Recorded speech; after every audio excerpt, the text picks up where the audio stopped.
one of the great things that we've done is we have these recipe cards out, right? Because it's while we're making prepared foods and we're selling ingredients, people walk into a store, if they don't know what things are, they walk past them, right? So we're teaching people, here's how you make this. Welcome to the Hidden City Podcast. I'm Grant. And I'm Doug, and we're here to share some of the incredible stories and people from Oak Cliff that you might not know.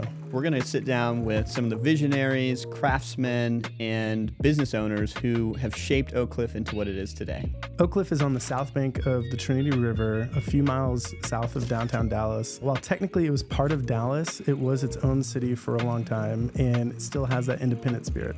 We'll dive into the history and the spirit of this place, exploring the different challenges and successes that defined it. This is The Hidden City, a podcast about the people and the stories that make Oak Cliff extraordinary.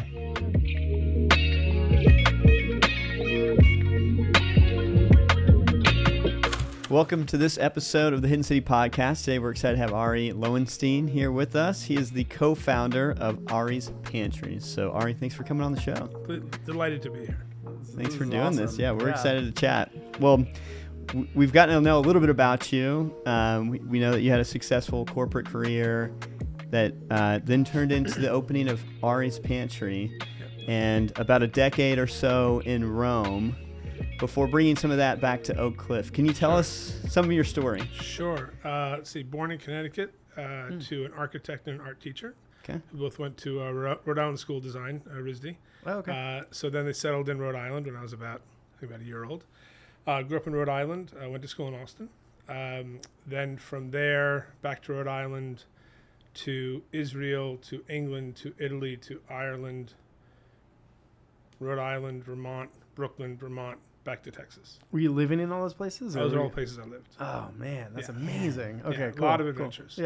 Yeah. And I worked, this I'd say is my third chapter. Yeah. So first chapter was, let's say in Rome, working with museum stores. So worked with artisans, which was very cool. Second chapter was in the corporate world, working in strategy, and now I'm in food. So it's, I've had a lot of adventures. It's food kind of all along the way was something I was always interested in, but that's why I'm doing this now.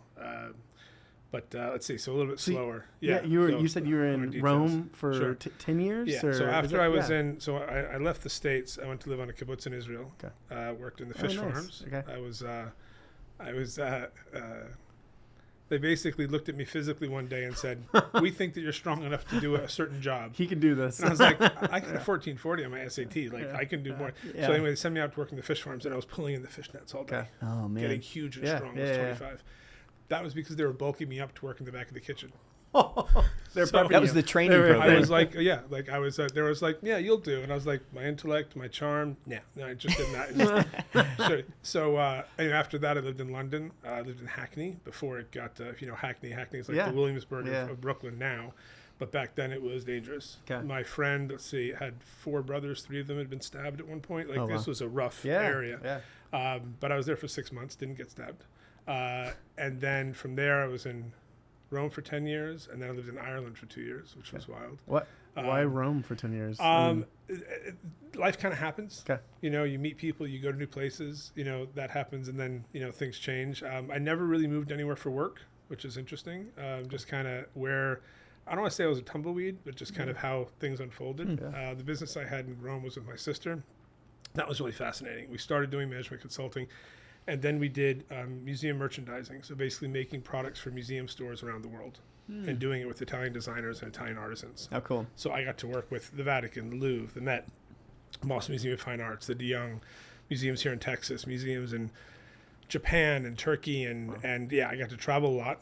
Gallery China. Gallery Borghese. The Gallery Borghese was about 200 meters from my office. Oh. Man, amazing. Yes, I could give you a really good tour of that. That was actually the second museum that we worked with. Okay. Cool. There's a great story about Paolina Borghese, which is the statue there by Canova. Yep. It's not real dynamic like Bernini's statues, which have movement. Remember Apollo and Daphne? Yep. She's turning into a tree while he's lusting after her. Or the kidnapping of Persephone, when pulling the hands going into the flesh. So Canova, the statue of Paolina Borghese, she's topless. And he would it was a room you couldn't go in except for at night. He would take his friends in there. It was basically the old equivalent of, do you want to see a naked picture of my wife? Like that's really what it was. But we did work with the Gallery Borghese. We did work with a bunch of museums in Italy, which is museums in Italy, and working in Italy is not easy. Yeah. I like to say it's like playing soccer on a hill with a bowling ball and a blindfold. All your toes are broken, but your legs are huge, right? That sounds hard. It's really hard. What makes it so difficult?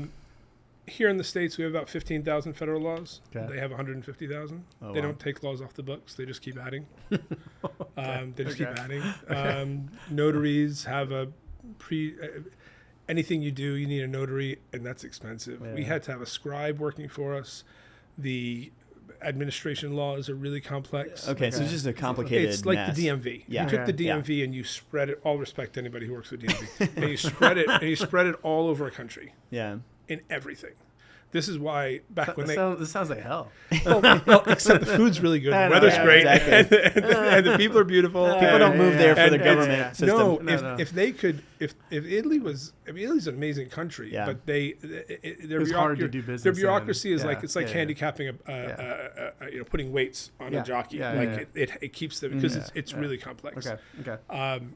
And there's 1,000 stories with that, but just suffice to say that it is remarkably complex in the everyday operation of it. And if you follow all the rules, which we did, it can be almost crippling. That was till 9/11. So on 9/11, we had 7 stores and airports across Europe. We had our own retail operation. Wow. Company was called Made in Museum.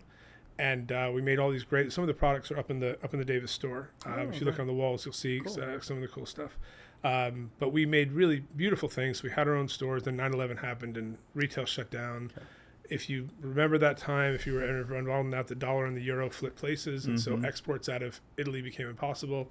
It was September after the trade show, so it was just a lot of things hurt that. We still kept going with the business until 2000, and I stayed with it till 2011, 12, and then I went to work for another company, and there I was doing business development strategy in the gift industry, wholesale industry. Whole industry that people kind of don't know that exists. If you're here in Dallas, the Dallas Market Center, like that whole thing is like a big wholesale like mall. So I was in that industry, became a strategist, and then chief strategy officer.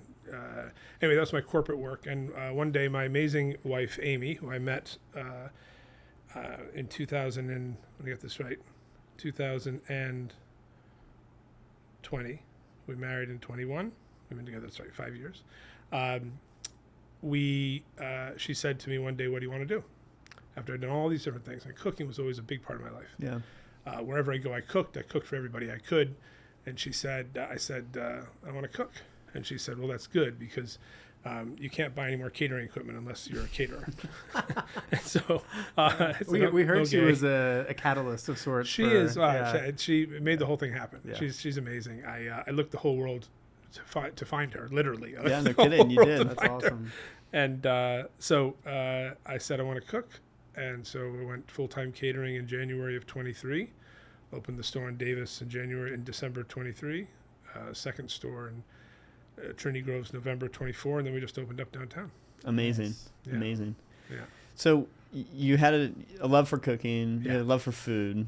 Was that something that you fell in love with in Rome? I know you said it's kind of a thread through all of it, but yeah, I mean, I always was interested in food, and the few things that I knew how to make well, I'd make given an opportunity. Yeah. My grandmother's date nut bread, which I actually haven't brought into the store yet. When I was on the kibbutz, we did all the volunteers did a big Christmas party. I made date nut bread because it was the thing I knew how to make and knew how to make well. Yeah.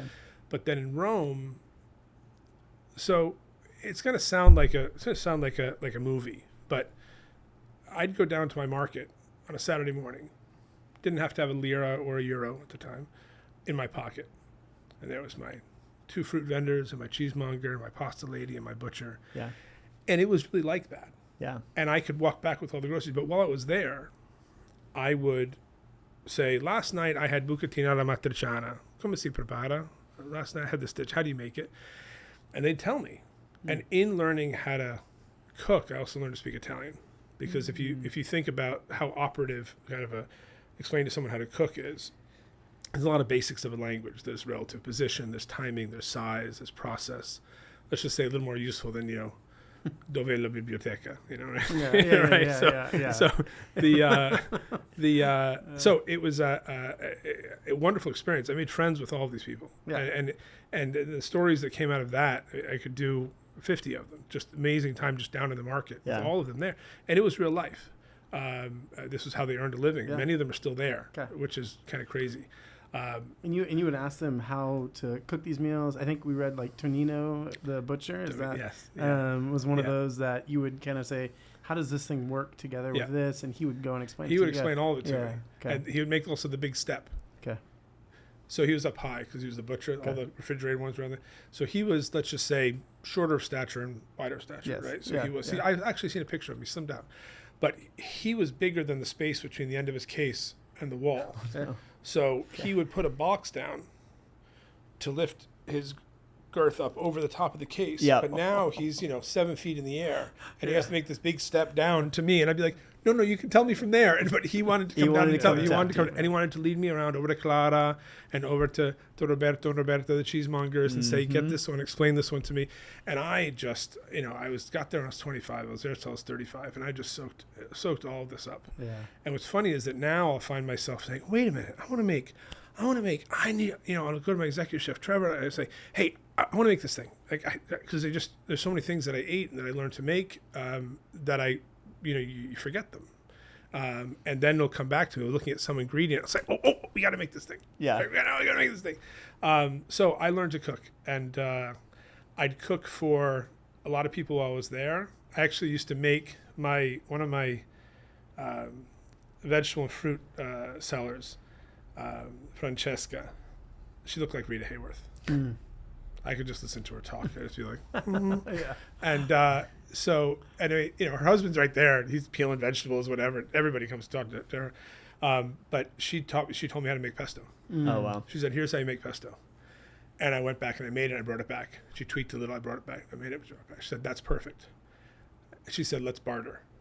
What? She said, I'm going to give you a bushel of basil. You're going to bring me pesto, and we're gonna barter. Yeah. And so she used to sell my pesto at the market. Okay. Oh, wow. Yeah. So you must have gotten pretty good at it then. I'd like to say I did. There's some techniques that we've shared them on video now, so they're not secrets anymore. But the big thing is, Italians don't put garlic in their pesto. Yeah. They season the water, the oil with it. They'll put whole olive cloves in the oil, and then they use the oil, so you get the depth of flavor, but you don't get that harsh bite. Yeah. They don't eat raw garlic unless they have a cold. Then they eat 20 cloves of it in a hamburger bun and punish everybody around them. It's amazing. It's like, but anyway, so I got pretty good at it. Yeah. And so what an incredible way to learn too. Yeah. I mean, just to go back and forth with people 20, who have 25 lived to there 35 forever is and awesome. have these probably not new ways of doing things. They've learned over a long period of time. No.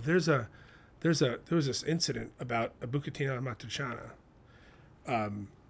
And I say an incident because it was an incident at the market where Tonino was telling me how to make it, and he said at the end you put a drop of white vinegar in.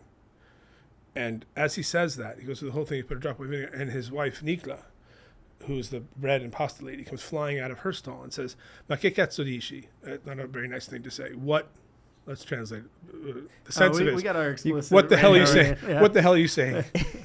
Why? And then he said, "Perché lo prendi in giro perché è un straniero?" Why are you teasing him, messing with him just because he's a foreigner? And he's like, "What?" She said, "Of course you don't put the drop of vinegar." He says, "Well, of course you do." And so, and there's all the gesticulating, and then he says, "And your mother does it, and she does it wrong." Right? Lord. But then Roberto and Roberta, the cheesemongers, are coming in, and Mario, the fruit vendor, Mario with a Mario mustache, true story, like this, okay, like it was like a big caterpillar on his face. So everybody's coming in, and my dad, and there was a division. Yeah. There were the white vinegar drop at the end, people, and the not white vinegar drop. Seriously? Seriously, this all, and I'm like, popcorn filming, right? Yeah. And at the end, I tried it both ways. I can't tell the difference. Yeah. Right. You can't tell the difference. Well, we're talking about a drop. A drop, I know, un Yeah. goccetto. No, a little drop. Un goccio is a drop, goccetto. So, but then it was great. I went to the other side of the market, so it all calmed down. I went to the other side, and I said to Francesca, and I think it was Clara, whoever there, I said, so Tonino said, I'm going to talk. And then they go over, and the whole thing started up again. It was amazing. Seriously. I love But this is what they argued about. They also argued about football, like soccer, and about politics, that stuff. But about food, the passion, and they'll talk about it all day. Yeah. What a beautiful they culture. I care do. Yeah. about it. This episode of the Hidden City Podcast is brought to you by Oak Cliff Pilates, a community that moves with you and for you. From the original Oak Cliff studio in Bishop Arts to their uptown location to the brand new space in Lower Greenville, Oak Cliff Pilates meets you where you are. With small group reformer classes and experienced instructors, every session is designed to both challenge and support you. Find your class at oakcliffpilates.com and use the code HIDDEN to save $10 off your class package. Well, Ari, this passion, this food, we got to take it to Oak Cliff. You said Amy helped you kind of like push you into this. In Ari's Pantry, for those who don't know, you have a shop on Davis. Can you kind of explain? Yeah, we have 3 stores now. 3 stores, yeah. So the first store opened. I live in Winnetka Heights, in Oak yeah. Cliff, house built in 1909. Cool. Originally as a 1-story, then it became a 2-story, then they covered it with brick by 1923 on a foundation that was not meant for that. Okay. If you live in Oak Cliff, and you know what happens with your house. We're drifting. We're going to pop it back up again. Beautiful house, amazing neighborhood. So we were living, I met Amy. She was living in North Richland Hills. I was living near Love Field. We bought a house in Keystwood. That was our first house in Oak Cliff. Nice. And we came here because we have a ton of friends in Oak Cliff. And we wanted to be closer to them. And then Keystwood was great, but it was a little quiet. And so then we moved up and bought this house. And the Winnetka Heights neighborhood is amazing. We made more friends in the first weekend. Met more people, let's say, who became our friends than we did years anywhere else. It's just an amazing neighborhood. Close knit. Yeah. And then one day we were walking to Nova to go to dinner, and I saw. Now this is, I should say, I'd been catering at this point for a while. Yeah. And cooking where I could, and constantly going around to try to get ingredients. I didn't have an account set up. And I was going to Jimmy's a lot. Jimmy's is a great store, but it's all the way over in East Dallas. And we're walking by, and there's a store for rent. And I said, I don't know what it looks like inside, but we're taking it. Yes, I said, I'm going. If no one else will shop there, I will. And so at least it'll be closer for me. And that's a great mentality. It was. It's like it's a place. It's a selfish pursuit a little bit. And I can have food delivered to a place. That's a commercial business, and so I can get it, and I can. It reminds me of the Shannon Neffendorf conversation. Oak Cliff Coffee. He for sure. He made a chocolate part He started making chocolates because he wanted chocolate. So I couldn't find any good chocolate, so exactly. I just made it. Chocolate, like I make my own sauce. I'd always make my own sauce. I never buy anybody else's sauce. Then I started jarring it because first I was freezing it. Okay. I was freezing it because I'd make a big batch, and I was like, well, I can jar it. So I learned to jar it, and I was giving it away, and that was the first product that I kind of ever made. To actually sell. I think I actually sold some before I even started my business. I did to a friend of mine who's an interior decorator to give as gifts to his clients. Cool. But the whole thing comes back to Amy. So we met during COVID, and we got married 1 year to the day that we met. And we got to spend so much time together during COVID. It was like 5 years of dating in 1 year. Yeah. So when we moved in together, or even before that, I was cooking for her 3 meals a day. And we have a very clear division of labor in the house. I cook, Amy does laundry. This is a great way to do it. It is, except she was trying to get all the stains out of my clothes. Uh-oh. So for my 50th birthday, she bought me 3 chef coats. There you go. And had someone make a logo that said Ari's Pantry. Oh, how cool. I love that. Nice. I'm still in my corporate job. Yeah. There's no talking me going anywhere. Right. So this is really Amy, right? Because she did this. Now, I was thrilled. By the way, if you ever want a shot in the arm, and apologies to all the real chefs out there who've earned this, but if you ever want a shot in the arm, buy a chef coat, put it on, and go to the supermarket. Everything you touch, people follow behind you and say, "Oh, what is that?" It's the only uniform you can wear and not get arrested. Although I'm sure the chefs out there won't agree. They probably think some should get arrested. But so like, oh, what is he touching? What is that? And so anyway, I was like, I'm not a chef, but this is pretty cool. And I hadn't worn it intentionally. I just run out to Central Market. We live near Central Market to get some stuff. So shout out to Central Market, great place by the way. Anyway, that is kind of what got it started. Cool. She spoke it into existence with She spoke it into existence. Is a great Ari's way to say Pantry. it. And you saw the spot, and you're say like, it. I need to be able to ship stuff to the storefront. Well, so I want exactly. I need a place. So the store kind of happened. I had a good vision for it. Had a great my friend Josh Petty, who bought the sauce for me. He's an interior decorator. He saw these. I have these peach luster plates. That's a whole other story. But these peach luster plates, I have like 1,000 of them.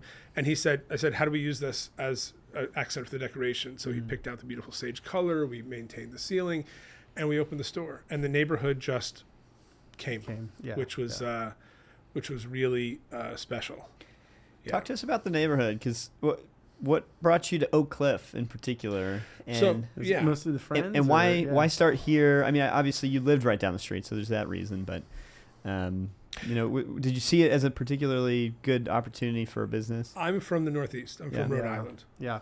Oak Cliff, Winnetka Heights is like the east side of Providence. Okay, this is a very comfortable place for me. In fact, when we went to go get a house, I said to Amy, I know my dad's an architect. He's building new, things. I've been around that. I need a house with age. Yeah. I can't live in something that still has its price tag on it. Yeah. That's a little too new for me. But so the dimensions, the space, the kind of that feel of it, and who's here made it very comfortable for me. It's just kind of the Texas version of something that I'm actually quite comfortable with. Yeah. So opening the store also, I knew from the neighbors that I'd met that these are people who are interested in cooking, who have traveled, who are interested in new things, who are interested in quality, who are interested in depth of experience. And if I could translate that, to say, okay, here's the Italian version of that they would respond, and they did.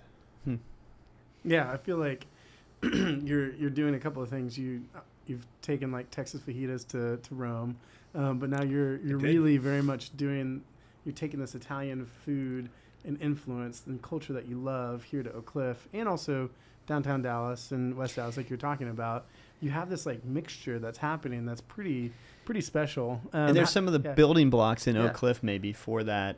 Yeah. Like they're receptive to that. It's like you couldn't just maybe do this anywhere in No, DFW. it would have been, well, I think that you're 100% right in terms of getting it started. 100% right. Yeah. Also, it gave me an opportunity to also test a lot of things in a dimension, in a space, in terms of just how big it was physically. Right. But also with the clientele that are curious and are looking for things, and that it's not it's the latest thing in the food court, some of the strip malls, where it's just like there's a Chinese, there's a Japanese, there's a barbecue, there's a thing, and it's like, well, okay, so there's an Italian, right? Yeah. And so this is something different.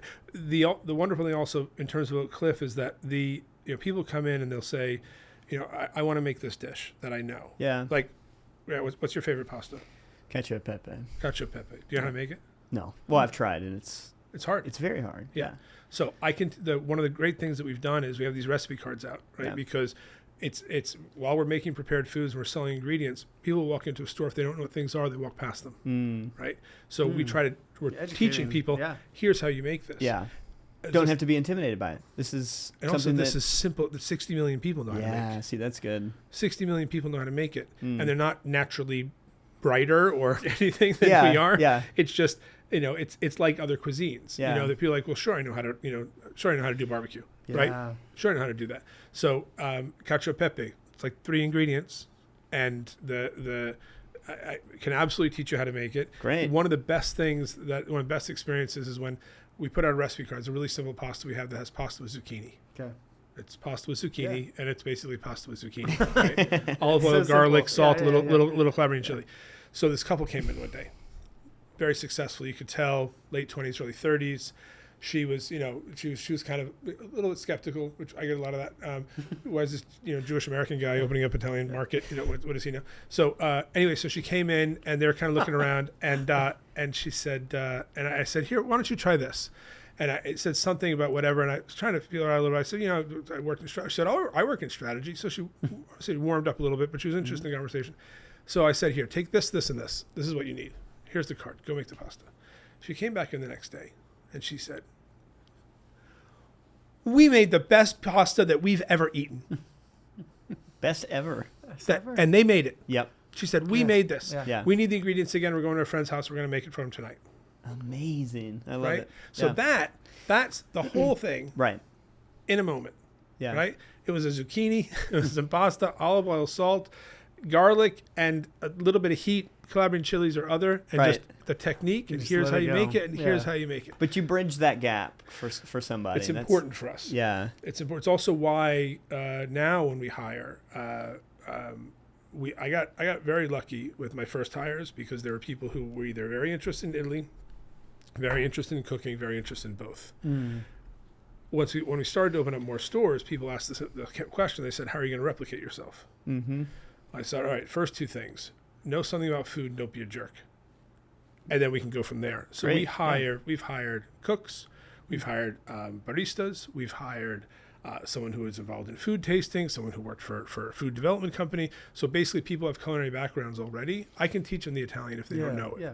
And be nice, and be friendly. Yeah. What's your favorite kind of pasta? Oh, it's gnocchi. I enjoy it. Prepared anyway. Comfort food. Let's be specific about it. What is it with the egg? Carbonara. I always like carbonara. But with gnocchi, not with gnocchi. No, that would be a comfort overload. That would be too much comfort. So there's gnocchi al sorrentino, which is when you kind of put it in tomato sauce with a little mozzarella under the broiler after you've cooked it. That's good. Gnocchi with pesto. Okay. Real Amazing. comfort food. You can kind of pan fry it a little bit with some sage and a little bit of butter, and that's just happiness. Let's go. Yeah, now. exactly. I'm ready. Yeah. You're making my mouth water, please. For a little while, I got to work with a really charming guy named Segundo Romero, who's a chef. He's Argentinian, and Argentina has a big Italian population. And so he tells me, he says, on the 29th of the month, all of Argentina eats gnocchi. What?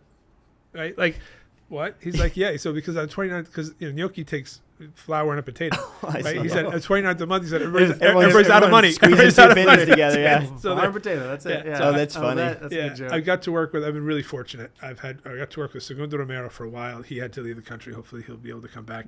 And then Trevor Ball literally walked into my store. We had kind of a nice friendship. He'd come in with his daughter, and they'd get the Favuzzi, these nice sodas that we have. And I kept trying to hire him. Then he said, hey, I'm looking for a job. So he is a 19th generation butcher, going back to Germany. He is a trained chef. He went to Johnson & Wales out in Denver, worked for a number of restaurants out in California. But he grew up in a European reality. He's a Kubi. He's Kubi's no Oakland. So he grew up in the world. Wait, he's a Kubi meaning that's his last name? That's his grandfather. Wow. Okay. The older guy at Kubi's is his grandfather. Yeah. So he, in his own right, is a very talented chef, and he has, for me, what was very important is a European background. Okay. So while the German flavors are different, there's a lot of it that he very quickly understood. So we cooked together for a couple months before we opened the kitchen, and now we have a great partnership. How cool! Really, really, really fortunate. And he, in the store, we have tons of ready to go food. And we have pimento cheese and jalapeno pimento cheese. Yeah. And we have hummus. Yeah. My hummus. Right? Yeah. So we don't only have pulled pork, we don't only have Italian things, but our quality and our flavor palette is still kind of, very fresh.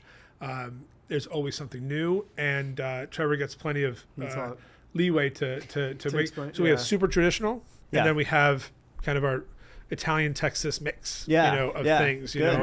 Yes. Well, that means that you're not thinking too more gourmet in the sense of we have to do this, and this. It's you love food, and you love bringing good food to people. If it's on a traditional Italian dish, these are the rules. Yeah, that's right. Hey, don't you put that little drop of exactly, or you better not. You better. That's right. But so those dishes we are, I use my recipe for our bolognese is one that the city of Bologna basically published. That's seriously, because after they got tired of people calling things bolognese that weren't bolognese. Oh, that's funny. So, Ari, I feel like what I'm hearing from you is you're like, I've kind of planted my flag here. It's like I've become an authority, and I'm attracting other people that are authority building in this thing for Oak Cliff. I also think you're educating, where you're like, here's recipes, here's this, I think you're doing classes, right? We do, as part of our class? catering, Okay. we do cooking classes. Cooking classes. Okay, so how can people get involved in kind of what you're doing in all the knowledge that you've kind of brought in? So kind of like the two of you who are involved in 5 companies, 6 companies, associations. How many? What's the number? What's the number up? Come on. What's the probably 3? Probably 3. It's not 3. 3 or 4. Yeah. 3 or 4. We got a neighborhood group. Sure. Yeah. So I say yes a lot. Yeah. Now I'm on the board of the Oak Cliff Society of Fine Arts. Oh, nice. My wife's on the secretary of the neighborhood association. We get very involved. Yeah. So one of the things we did 2 huge pasta classes at the Turner House with like 40 people. Amazing. They were so fun. How fun. And that's where the Fine Arts meets, right? Yeah. Is that okay? Yeah. We did, and it's like, so as part of our catering, catering is a big word. Right. So catering can be, I need 4 full-size lasagnas. Our lasagna is amazing, by the way. Bolognese, bechamel, parmigiano. There's no mozzarella and ricotta. That's lasagna. You can make lasagna out of anything. But lasagna bolognese is very specific. And so, anyway, I digress. I'm into it. So we did. So when you do the cooking classes, is like there's a 5-course meal, 6-course meal. It's part of it. So you learn something, you eat, you do something, you eat, you do something, you eat, you drink. It's the and best. so on. Sounds perfect. Yeah. It's so those right now are on request. We do them at people's at offices. We do them at people's homes. We've done it at the Turner House. We did gnocchi night. I try to explain to people that the GN, I'll say, have you seen the Three Stooges? So it's like, gnocchi. It's not ganaki. Yeah. We have, I don't know if this counts, but like grandfathers from Slovakia, we got a little bit of Eastern Europe in us. So we could be related because my grandfather was Slovakian as well. Oh, really? Yep. Where did he was actually my father's family came over turn of the century. Okay. Russia, Latvia, Estonia. Okay. My mother's family escaped Nazi Germany April 1939. Oh my. They were allowed to leave with 10 marks, which was not a lot of money then. Yeah. But my grandfather had been sending Leica cameras to his to somebody in Paris. Wow. Which then when they got to Paris, he sold, and he got a visa to Ecuador. He was a fabric salesman, but because he was apparently an expert in the construction of tin cans. There you go. Hey, that's and what so they got to Ecuador, and that's where my mother was born. And so my mother's third language was English. First one was 1939 German. Second was the Spanish that she learned from indigenous people there in Ecuador in early 1940s. Yeah. Her third language is English. So when she speaks to anyone in Spanish or German, they're fascinated because the German is like stuck in time from 1939. Yeah. And the Spanish is not a refined, educated Spanish. This is a mix it's a mix of what she learned from my grandmother's a seamstress, and there was a nanny looking after her, who was and that's who she learned Spanish from. And so she'll speak, and people are just fascinated, especially the Germans. Yeah. They're like, "You're from a movie." Yeah. How did this get all like? How did this get there? Well, that's a tremendous family history legacy. Too. What was really interesting is I didn't understand growing up why my home was so much different from everybody else's. Just in Connecticut or like back home, in Rhode Island. In Rhode Island, yeah, that's right. Just in terms of just the aesthetic of the house. Yeah. And then I went to Europe, and I went, I get it. Yeah. This is now like now I just like okay, because my mother had grown up in a European household, and so it just kind of continued. But so I mean, no, I love hearing that, because that's something that's been a theme on the show too. Is just like Oak Cliff does value some of the oldness of stuff, it feels like, and Dallas sometimes can be so shiny and new in all this, and so when you kind of get some of that vibe from not to say Oak Cliff's all old European, but like we're in a 100-year-old factory that's being reused, and I live in a 116-year-old house. Yeah, and those all haven't been raised and turned into whatever, The ceiling at our store on Davis, the original store, is that pressed tin ceiling, which we actually did some work to try to repair because it was in pretty rough shape. Well, the fourth store, which is going to be in Capel, a place called Cypress Water, it's all new, built by the Billingsley Group, and they said, because they saw the Davis shop and they fell in love with it, and they said, we have these construction materials from the warehouse is full of it. We have some of this old tin ceiling. Oh, wow. For you to bring to Capel to put into the new store. Wow. So I'm bringing it with me. No way. Great. That's awesome. I mean, they're providing it, which is so special. Yeah. But so the But room, you're still going to have that touch. I'm going to have that touch. New. Yeah. And that's when they came to ask us to do this. They wanted that there. Yeah. They wanted that. That feel. They wanted that feel. They're like, yeah. Are you going to bring the peach luster plates? Yes, Yeah. we're going to bring the peach luster plates and put them on the wall. Yeah, They wanted, because I'm trying to. Well, that ceiling isn't necessarily Italian. In Italy, they did that also, like that pressed. That would have come from. That's a very European feel. Yeah. Kind of like we have some outside the podcast studio. Oh yeah, for sure. Yeah, well, and there's that feeling when you walk into a place. Yeah. I mean, I think of Hank's over off of Northwest Highway. Sure. You walk in, and you're like, I'm in Amsterdam. Like, I am not in Dallas anymore. Right. And that really does affect the way you enjoy the food and what you buy there. I mean, People say they'll the first reaction they've had, they've traveled, they said this feels like a place in New York City. Yeah. Because what kind of people shop all in one little store. Yeah. Right. Which is how Italy is an amazing monument. It is. I was curious. To Italian food. Yeah. Monument. It's kind of like Apple Store or is, something. Yeah. Disney World, you can't deny the the food they have there. It's good stuff. Yeah.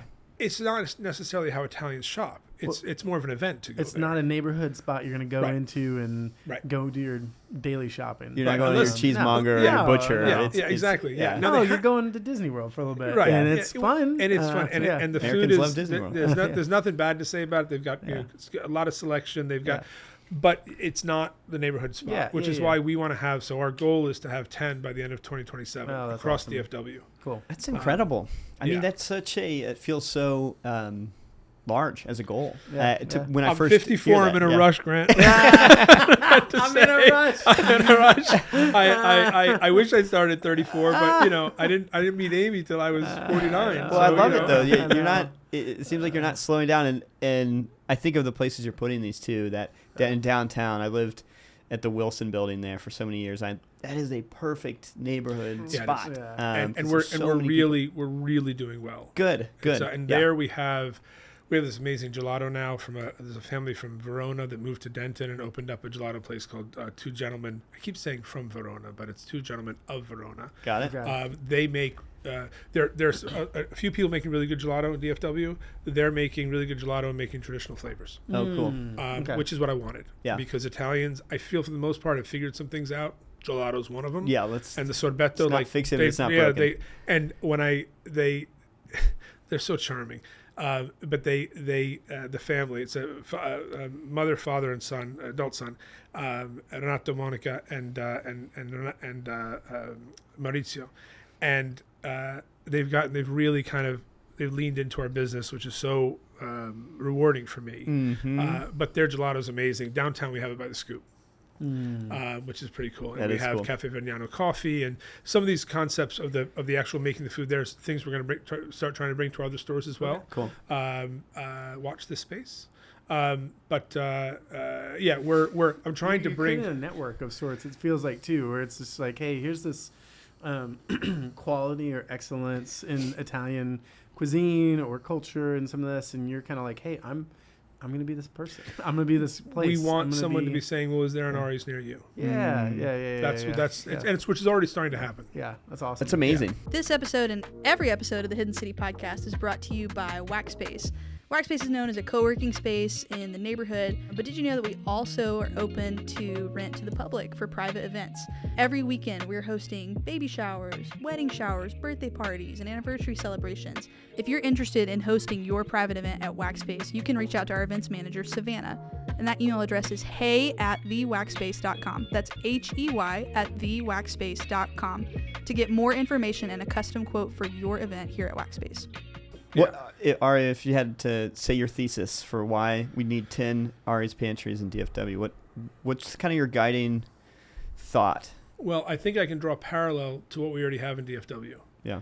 Anywhere in DFW, you can get good Mexican ingredients. You can find a good Mexican supermarket near you. Yeah.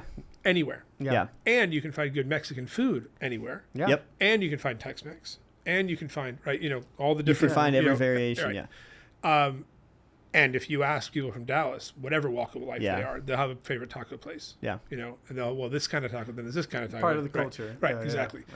So what I'm trying to do is I'm trying to say, well, hey, Italian cuisine's pretty good too. Turns out. It turns out. So I want to bring I want to bring the ingredients to everybody in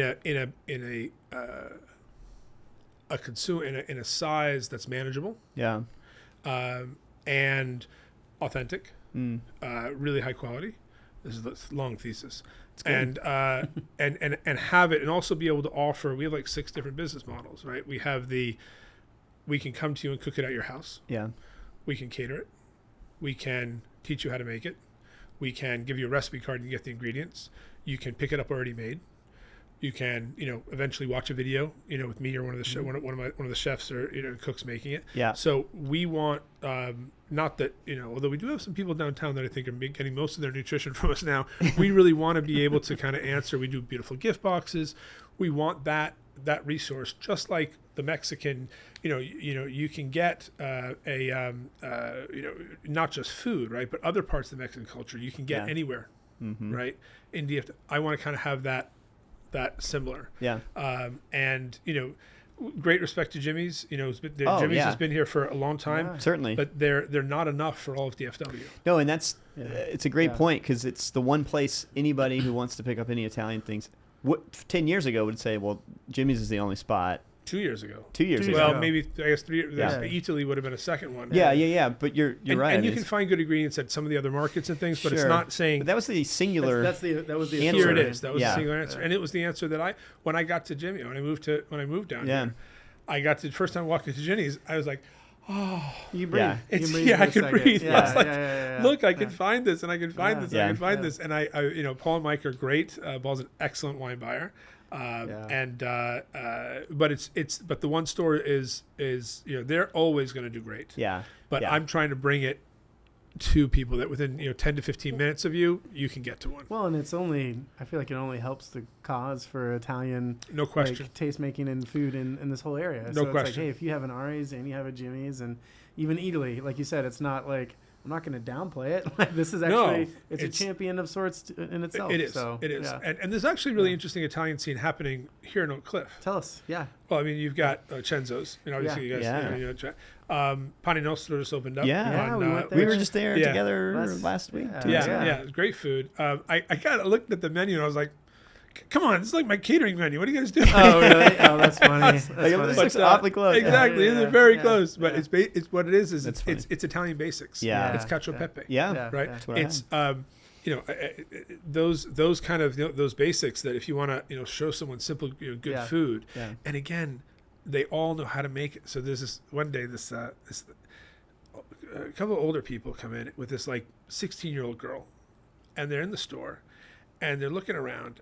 And I can pick an Italian out from like a mile away. And I said, Buonasera. Le parlo italiano. So she was a foreign exchange student, right? And she was here.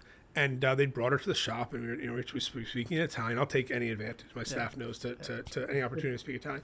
And I said, do you cook? And she said, no, my mom cooks. I said, oh. I said, can you make any pasta? And she said, well, sure. I mean, I can make carbonara and matriciana and puttanesca. And she started out off like 15 pastas. I said, so you can cook? And she says, no, I can just make the basics. I said, have you cooked for them yet? She said, no. I said, look, you can cook. Trust me. You can cook. And cook for them. Please cook for them. Yeah. Because they, she's like, no, my mom is the cook. Maybe she makes the lamb and the thing or whatever. But she's like, well, of course I can. Well, yeah, I mean, everyone knows how to do it. Of course I can do this. I can make a peanut butter and jelly sandwich. I mean, it's not like I can't make food. That's kind of the equivalent, though, in some ways. And it's not seen as gourmet like over there. It's just kind of, this is how it is, like. Do you guys cook?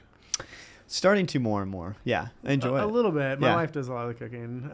And, man, she does a great job. But, yeah, I'll got a good grill. I'll do the grilling. That's always the guy answer. I know. I can grill. Yes, grilling is cooking. Yes, I don't know. And it's good that you can do that. Yes, I'm not diminishing it. But our division of labor is I'll grow the vegetables and I'll grow some of that.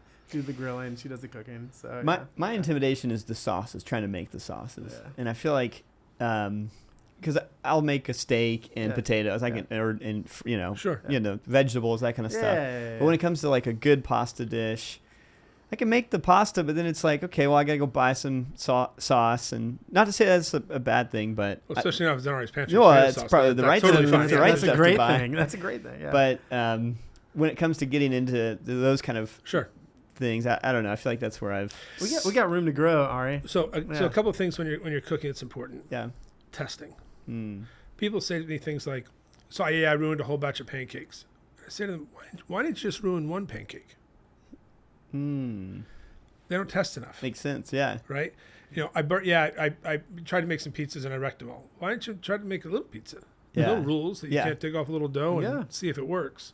So sauce wise, most sauces that aren't like an action moment. Cacio e pepe is an action moment. Right. Right. You got to get it right. The timing really matters. But other sauces, you have time, right? You can add a little, but you can adjust as you're going. You can adjust as you go. Recipes are great, except they don't account for variables. Tomatoes are a perfect example. Yeah. Tomatoes, in terms of how much flavor they have, how much water they have in them, vary greatly.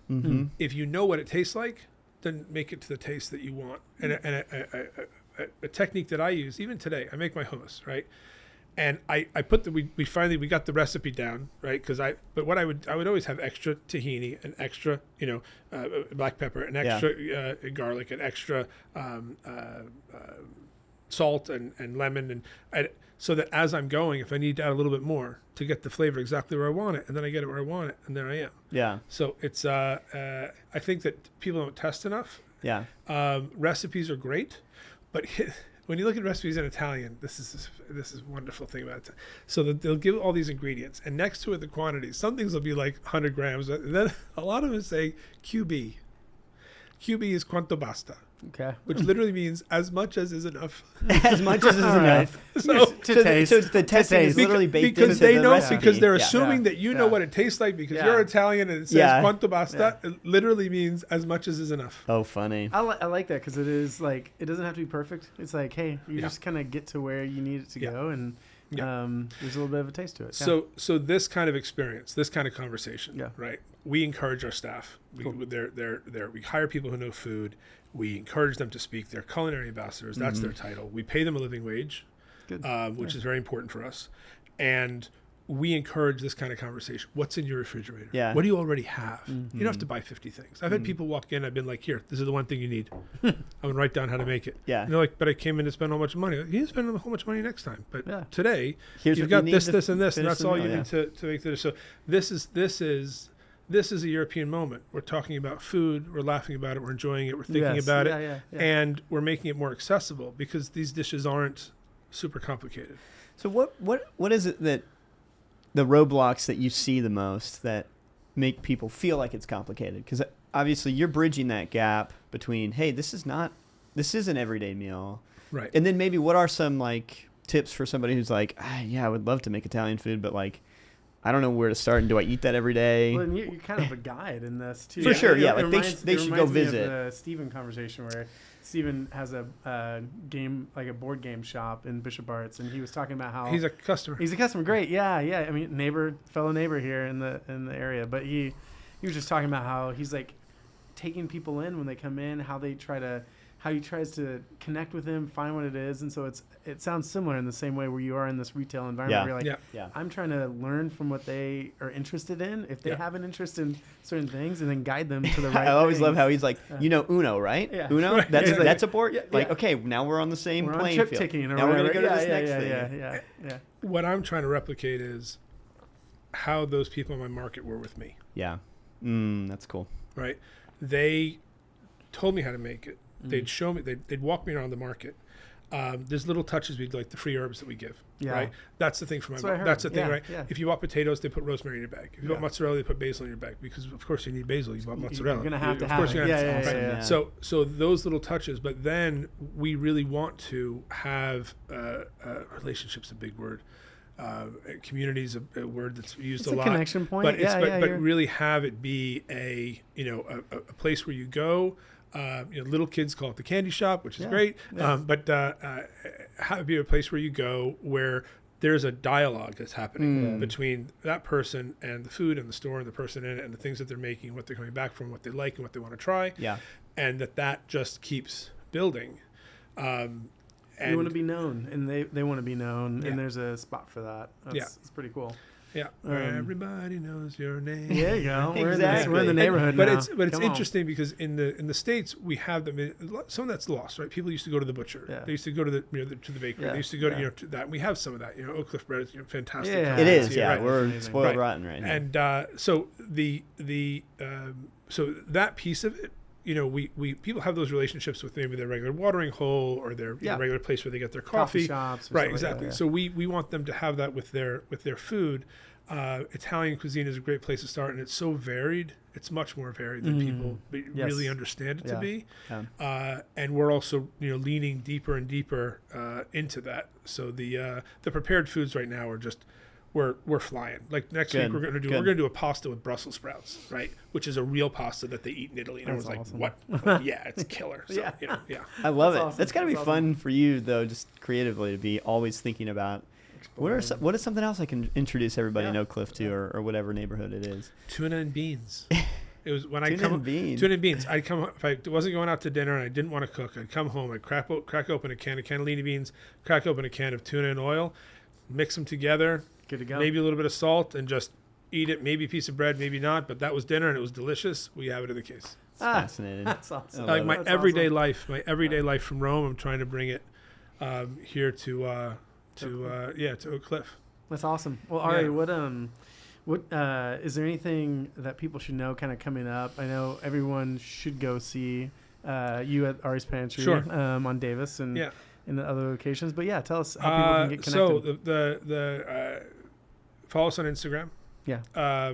Because there are a lot of really fun things coming up, including we've dove into the calendar. It turns out there's a National Lemon Day. And there's a National Coffee Day. There's a National Pepperoni Pizza Day. There's all these days. And Exene, who heads up our marketing and our social media, brings me these calendars, and she'll have like 20 choices on it, and some of them are ridiculous. Ours is going to be celebrating a lot of them. But there's so anyway, there are all these wonderful days. So if you go on our Instagram, follow that, and you'll see that there's all these fun things that are happening. We've got some plans to add some things to our Davis Street store, which is really cool. Oh, that's cool. And for people who kind of went there at the beginning but haven't been there since, let's say, November, because we have the commercial kitchen now, you can get tons of prepared foods. We have incredible sandwiches. And I think the food, once you see the quality, see the prices, I think it kind of speaks for itself. But we're the more stores we open, the more things we can do for the Davis Street store. That's cool. And then also in terms of events, pasta classes probably coming up at the Turner House, and probably a bunch of things that I'm forgetting. You're good. We'll put stuff in show notes and how to follow you along. So. And the Instagram is really fun. It's, you guys do a great job. We're having fun doing it. We've got a lot of followers. I don't have as many as Jimmy from Taco Vino, but I'm working my way up. I'm working my way up. Yeah, he's at the top for sure. He's at the top. But he has a great business and great following. But it's also very exciting to be, to get to know. I'm new to the culinary scene. Professionally, I worked in strategy. This was I had a whole other world, and so I'm learning every day, which is so exciting. And I get to hire people and know people who I can cook with. What's great is all the cooks that work for Ari's Pantry. When I ask them questions, they have to answer me.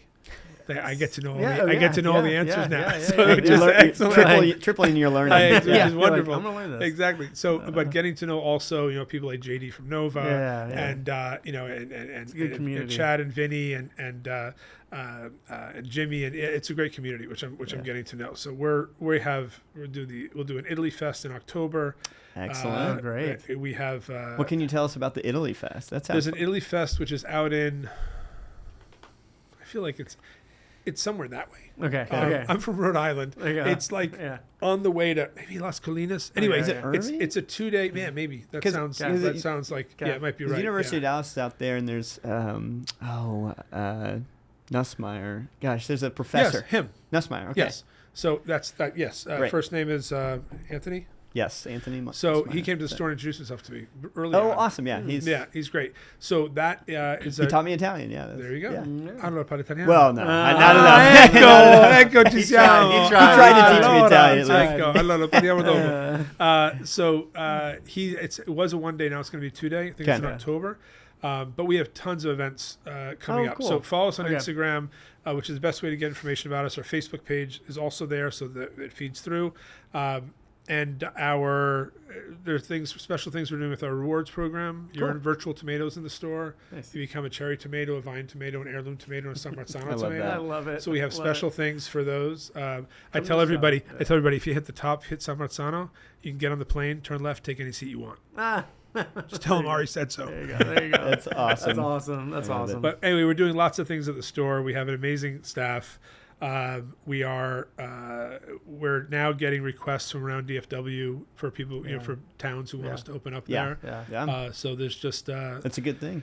There's a lot happening, and holiday. So our Thanksgiving and Christmas food is incredible. And we're talking about traditional turkeys and the lasagnas, but then sides. So if you'd like some help with anyone wants help with their family meals, or all of it, just let us know, because those will be rolling out soon too. That's awesome. Amazing. Yeah. Well, Ari, thanks for your time. This was awesome. fun. Thanks for doing this. Grazie mille. Prego. Allora, poi adesso now let's do the whole thing in Italian. All right, let's Ciao, go. sono Ari da Ari's Pantry. Piacere di stare qua con voi. Allora, facciamo dal capitolo. I love it. Thanks. Ari. Thanks, guys. Hey, thanks for tuning in to this episode of The Hidden City. We hope you discovered something about Oak Cliff that you didn't know. If you enjoyed the show, I hope you subscribe to it on YouTube and then follow us on any of the podcasting platforms. Also, if you enjoyed it, please share with a friend, and thanks so much for tuning in.